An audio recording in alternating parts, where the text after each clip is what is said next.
Greetings to you today. I'm down here by the water enjoying this nice day, this autumn day with this cooler breeze.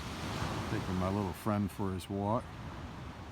And wanted to say a few words about the difficult experiences so many people are having in our country with the hurricane.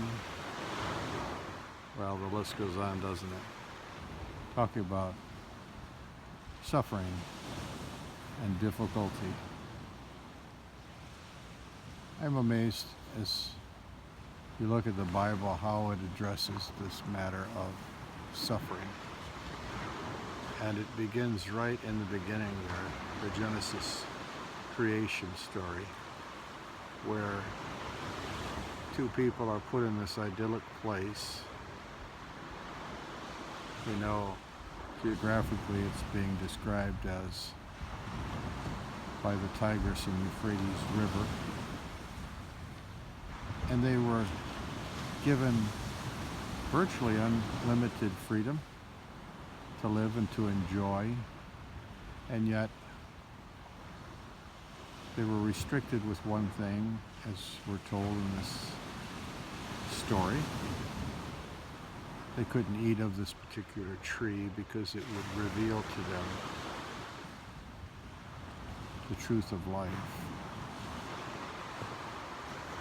Of course, you know the story. They took the fruit and they ate it.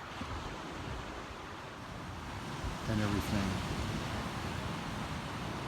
took a spin downward. The Bible unmistakably points to us as being at the very epicenter of what is wrong with this creation and this world. It says that the creation itself groans until the final day. What a depiction, right? It says that we are morally at the heart of it all. And of course, we don't want to hear that. When they took that fruit, as it's described in a mysterious, historical, stereotypical form, when they took that fruit and ate of it, and violated God's clear commands, they became morally aware. This was man's moral collapse, and it sent shock waves all throughout the universe. We can't understand that philosophically, historically, spiritually, but that's the picture. We sent a nuclear explosion throughout everything, and we are still living in the shocks and aftershocks of that rebellion. In some ways, sin entered the world and death entered the world. Now that is not to be protracted and overly extended to mean there was no animal death or plant death prior to that event. You believe that was historical? Absolutely. The Bible pictures it as historical, but it's also, again, spiritual and stereotypical. It says more than what it says. And when they did that, it sent death and hell loose. It says in Romans 5:12, sin entered the world through one man and death through sin. So death spread to all men because all sinned. It's like a cancer that took over. It's like a global pandemic, only a million times worse. And we are still living in that fallout. We know of Hiroshima and Nagasaki, and we know of the devastation of these kinds of things, or the Black Plague of the 14th century.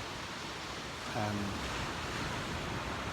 the death toll is astronomical. We think that hurricanes are horrible, and they are. But this has caused all things to be out of whack.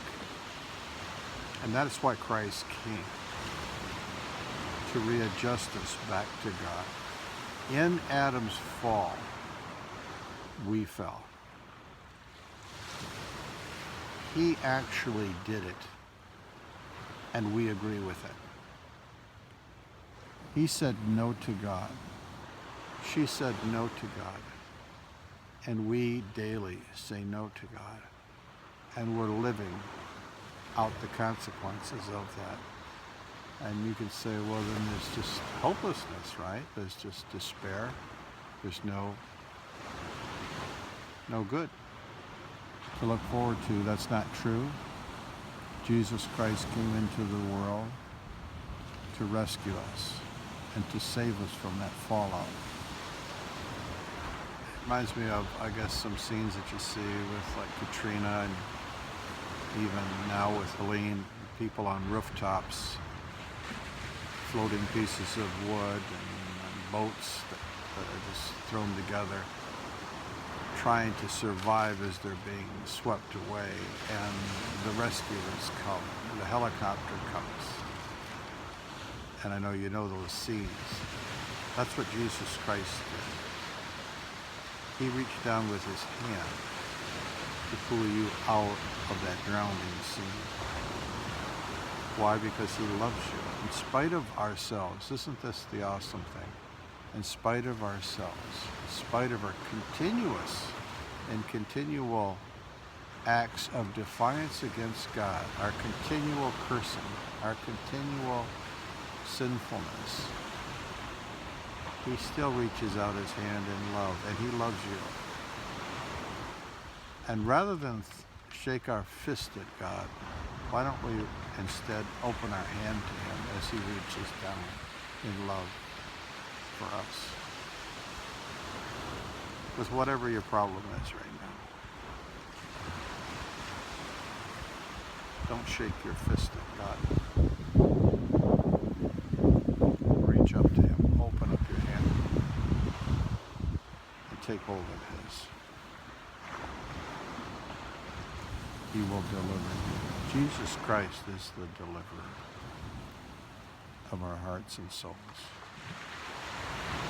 And when he saves you, by your trusting him, your faith, you are saved indeed.